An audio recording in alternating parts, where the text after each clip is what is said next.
आचार्य जी, कई बार जैसे आपने बताया कि विचार करो और विरोध करो, ठीक है, जो भी नीचा है उसका विरोध करो। लेकिन विरोध करने पर भी जैसे 100 बार विरोध करना है, तो उसमें जब 90 बार हार मिलने लगती है तो फिर 91 बार भी कोशिश करने का मन नहीं होता है। ऐसी स्थिति में क्या करना चाहिए? नहीं, विरोध करना जीत है।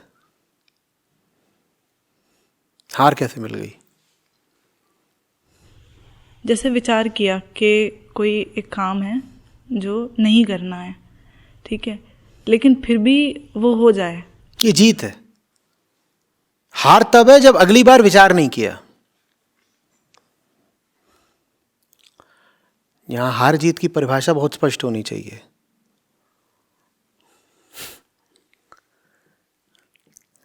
हार तब है जब ऐसे हार गए कि अगली बार उस काम को सही ही मान लिया। तुमने विरोध किया ना, तुममें जितनी जान है, परिस्थितियों के चलते, अपने अतीत के चलते तुमने अपनी जो हालत कर ली है, उस हालत में तुम्हारी जितनी जान है उतनी जान लगा के तुम विरोध करो, और ईमानदारी से करा है तो। उसके बाद भी हार जाओ, इसको हार मत मान लेना, ये जीत है। हार कब है?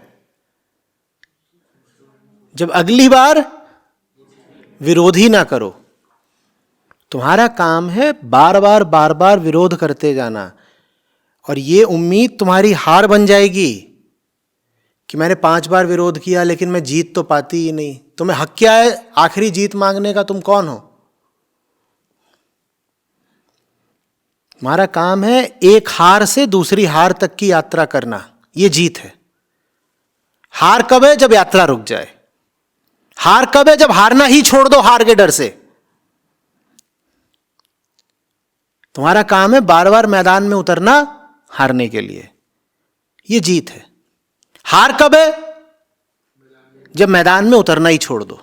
ये बात समझ में नहीं आ रही होगी। समझ में नहीं भी आ रही तो समझने की कोशिश करती रहो, ये जीत है। हार कब है? जब यहां से उठ के भाग जाओ, बोला आदमी बेवकूफ है, पता नहीं क्या क्या बोलता रहता है, तब हार गई तुम यहां 100 बार बैठो, 100 बार तुम्हें बात समझ में नहीं आ रही, तुम 101वीं बार फिर बैठने आओ, ये जीत है।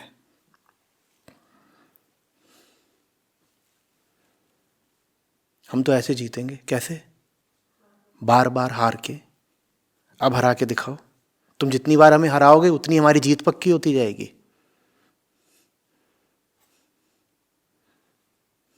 समझ में आ रही बात? यहां सबसे बड़ा विजेता कौन हुआ फिर? जिसने हारों का कीर्तिमान स्थापित कर दिया। अब ये हैं सबसे बड़े विजेता। क्यों? 1746 बार हारे हैं ये, लेकिन फिर भी ये है जीत। जो स्मृति की बात आप करते हैं कि याद रखना है, यही बात याद रखना है बार बार। पता नहीं क्या याद रखना है, भागना नहीं है। पिटे जाओ पिटे जाओ, तुम्हें हराने पर उसका अधिकार है,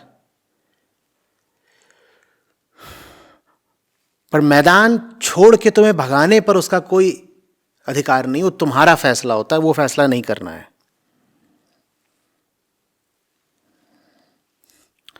और अपने आप को इतना गुणी, इतना बलशाली, इतना योग्य तो समझ ही मत लेना कि हमने अब 5 बार कोशिश की है तो 6ठी बार तो जीत मिलना हमारा हक है ना। कोई हक नहीं है आपका। भूलना नहीं कि गर्भ से क्या पैदा होता है। कौन? गर्दभ। कोई सहूलियत, कोई विशिष्टता, कोई पदवी, कोई सम्मान मांगो ही मत।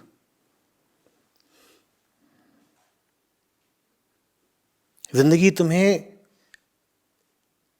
तुम्हारी बड़ी से बड़ी कमजोरियों से और घिनौने से घिनौने रूपों से परिचित कराती जाए, उसमें कोई ताज्जुब मानो ही मत, क्योंकि हम पैदा ऐसे ही होते हैं।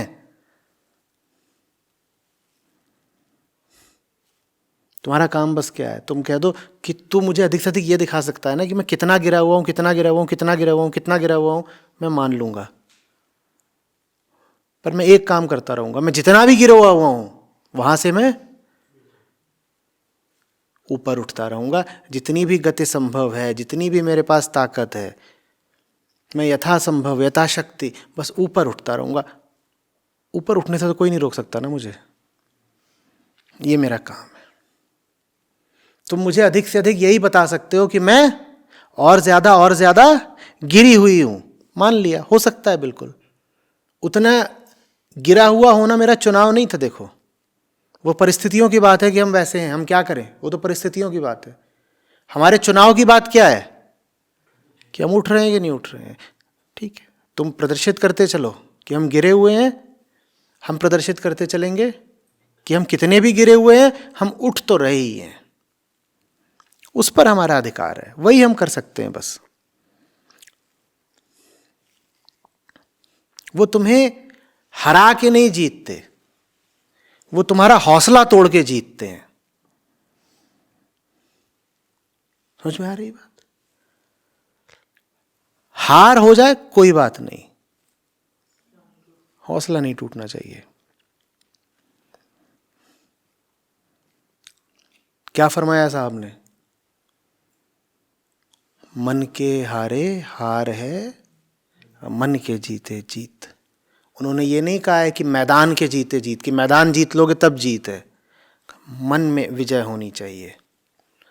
न उन्होंने ये कहा है कि मैदान हार गए तो हार गए। क्या हार गए? मन के हार गए। बात परिस्थिति की नहीं होनी चाहिए, अंतः स्थिति की होनी चाहिए। बाहर हार, भीतर जीत।